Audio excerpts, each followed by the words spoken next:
جن کے لغوی معنی ایک ایسی نہ دکھائی دینے والی مخلوق ہے جس میں بے شمار غیر معمولی خصوصیات ہوتے ہیں جو آگ کے شعلوں سے پیدا کی گئی ہیں۔ ان جنوں میں بعض مومن اور صالح جبکہ بعض کافر اور سرکش ہوتے ہیں۔ جنات انسانوں سے رابطہ قائم کرنے کی صلاحیت بھی رکھتے ہیں۔ ان جنوں میں طاقتور اور بھاری کاموں کو سر انجام دینے کی قوت ہوتی ہے جنہیں خاص طور پر دیو بھی کہا جاتا ہے۔ ان جناتوں کو اللہ نے انسانوں کے مختلف امور کے لیے مقرر کیا تھا جن میں سرکش قوموں پر عذاب بن کر نازل ہونا، جنگوں میں مومنین کی مدد کرنا اور پیغمبروں کے تابع ہونے کی مثال ملتی ہے۔ اللہ نے جناتوں کو اپنے برگزیدہ نبی حضرت سلیمان علیہ السلام کا تابع اور فرما بردار بنا دیا تھا۔ دراصل جناتوں کو اللہ نے آل داؤد کے لیے تابع تب کیا جب بنی اسرائیل پر داؤد علیہ السلام نے حکومت کی۔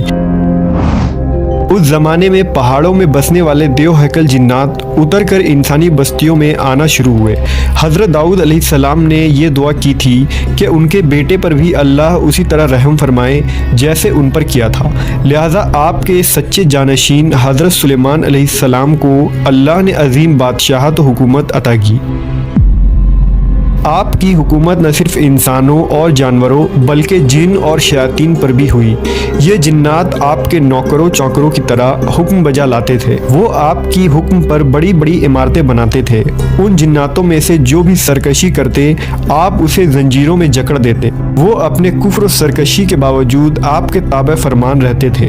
سلیمان علیہ السلام کو پگھلے ہوئے تانبے کا ایک عظیم چشمہ بھی عطا کیا گیا تھا جن میں جنات بڑی بڑی دیگیں، برتن اور بحری جہاز تیار کیا کرتے تھے۔ ان بحری بیڑوں کو آپ تجارتی کاموں کے لیے مغرب کی طرف روانہ کرتے تھے۔ آثار قدیمہ کے ذریعہ پتہ چلتا ہے کہ ادوم کے علاقوں میں بڑی بڑی کانیں تھیں جن میں معدنیات نکالا جاتا تھا اور سامان سازی ہوتی تھی جو انسانوں کی بس کی بات نہیں ہے۔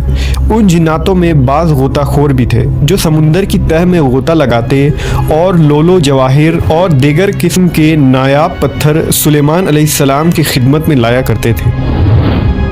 حضرت سلیمان علیہ السلام کے دربار میں جن اور انسان دونوں وزراء کی حیثیت سے موجود رہتے تھے۔ ان وزیروں میں طاقتور جن بھی تھے اور سائنس اور مقدس صحیفوں کا علم رکھنے والے عالم بھی، جن میں ایک مشہور نام آصف برخیا کا ہے، جنہوں نے پلک جھپکتے ہی ملکہ سبا بلقیس کا تخت آپ کی خدمت میں لا کر پیش کر دیا تھا۔ جب بنی اسرائیل پر حضرت داؤد علیہ السلام کی بادشاہت ہوئی تو اللہ نے آپ کو ایک مسجد بنانے کا حکم دیا، لہٰذا حضرت داؤد نے بیت المقدس کی بنیاد اسی مقام پر رکھی جہاں حضرت موسیٰ علیہ السلام کا خیمہ نصب تھا۔ اس مسجد کی تعمیر مکمل ہونے سے قبل ہی آپ کی وفات ہو گئی، لہٰذا اس عمارت کی تعمیر کے کام کو آپ کے فرزند حضرت سلیمان علیہ السلام نے جاری رکھا۔ آپ کے حکم سے جنات بیت المقدس کی تعمیر کے کام میں مقرر کیے گئے۔